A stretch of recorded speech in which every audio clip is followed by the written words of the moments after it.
வசனம் போடுறது வேத வசனம் நிறைவேறத்தக்கதாக. அந்த வேத வசனம் எதற்காக வந்தாரு?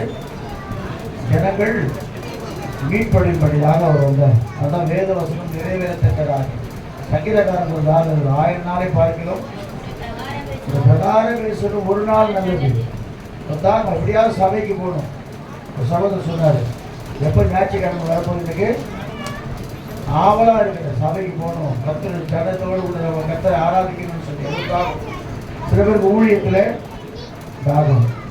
கர்த்தருக்கு ஸ்தோத்திரம். இந்த நாளில் ஆண்டவர் நம்மோடு பேசியிருக்கிறார். நமக்கு என்ன தாகம் இருக்குது? இந்த உலகத்தில் எதையாவது சாதிக்க வேண்டும் என்று சொல்லி ஒரு தாகம் இருக்கும். உலகப்பிரமான தாகம், தண்ணி குடிக்கிற ஒரு தாகம் தான். ஆனால் அதை விட தாகம் மாண்டு நீரோடை வாஞ்சித்து கதறுவது போல என் ஆத்துமா தேவன் மேல் வாஞ்சையா இருக்கணும். அவர் மேல தேவன் மேல வாஞ்சையா இருக்கும் பொழுது நம்முடைய தாகத்தை கர்த்தர் நிறைவேற்றுகிறவராக இருக்கிறார். உண்மையில நமக்கு வேண்டிய இப்போது வேண்டிய தாகம் ஆத்தும தாகம்.